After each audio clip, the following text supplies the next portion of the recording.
அஸ்ஸலாமு அலைக்கும் வரமத்துல்லாஹி வபரகாத்துஹு. ஃப்ரெண்ட்ஸ், நம்மளோட கிச்சனில் இன்றைக்கி நம்ம என்ன பார்க்க போகிறோன்னா, சிம்பிளாக டேஸ்டியாக ஒரு ரெசிபி பார்த்துருவோம். அதுக்கு ஸ்டவ்வை பற்ற வச்சு ஒரு கடாயை அடுப்பில் வச்சு ஒரு 1/2 லிட்டர் தண்ணி ஊற்றி 300 கிராம் பாஸ்தா போட்டுக்கலாம். கொஞ்சம் மஞ்சள் பொடி, உப்பு போட்டு மூடி போட்டு ஒரு 3 நிமிஷம் கொதி விட்டு வேக வச்சுக்கலாம். ஒரு 50% வெந்தால் போதும். இப்போ செக் பண்ணிக்கலாம், இந்த பதம் இருந்தால் போதும். இப்போ நம்ம அதை வடிகட்டி ஒரு ஜன்னியில் வடிகட்டி கொஞ்சம் பச்சை தண்ணி ஊற்றி வடிகட்டி எடுத்து வச்சுக்கலாம்.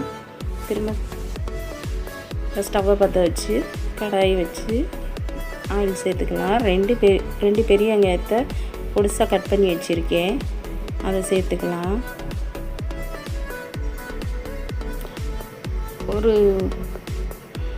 மீடியம் சைஸ் பச்சை மிளகாயை 4 பீஸாக கட் பண்ணி வச்சுருக்கேன், அதையும் சேர்த்துக்கலாம். கருவேப்பிலை சேர்த்துக்கலாம். கடாய் நகண்டுக்கிருச்சு.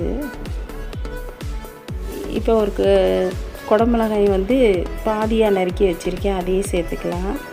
கொஞ்சம் உப்பு சேர்த்துக்கலாம். இஞ்சி பூண்டு பேஸ்ட்டு அதையும் போட்டு நல்லா கொஞ்சம் வதக்கி விட்டுட்டு ஒரு மீடியம் சைஸ் தக்காளியை பொடிசாக கட் பண்ணி வச்சுருக்கேன், அதையும் சேர்த்துக்கலாம். கொஞ்சம் மல்லி இலைகள் போட்டுக்கலாம். இப்போ பொடிகள்லாம் சேர்த்துக்கலாம். கரம் மசாலா பொடி, மஞ்சள் பொடி, மிளகாய் பொடி, soya sauce, chilli sauce, tomato sauce சேர்த்து எல்லாம் சேர்த்து கலக்கி விட்டுட்டு 4 முட்டை எடுத்துருக்கேன், அதை உடச்சி அதில் சேர்த்துக்கலாம். சேர்த்து முட்டையை ஒரு கிண்ணத்தில் சேர்த்துக்கோங்க. நேரடியாக உடச்சி விட்டோம்னா அதில் துகள்கள்லாம் அதில் விழுந்துடும். இப்போ நல்லா நம்ம வதக்கி விட்டுட்டு கொஞ்சம் சுள்ள வதக்கிட்டு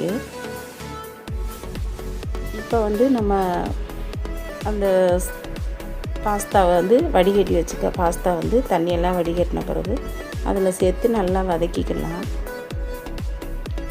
வதக்கி ஒரு 2 நிமிஷம் வேக விட்டுக்கோங்க. இப்போ நம்ம ஒரு கைப்பிடி மல்லி இலை தூவி விட்டுக்கலாம்.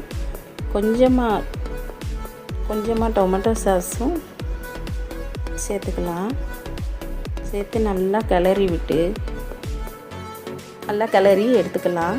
இப்போ நம்மளோட பாஸ்தா ரெடி, சுவையான பாஸ்தா ரெடி. சப்ஸ்கிரைப் பண்ணுங்கள், லைக் பண்ணுங்கள், ஷேர் பண்ணுங்கள். அஸ்ஸலாமு அலைக்கும் வரஹ்மத்துல்லாஹி வபரகாத்துஹு.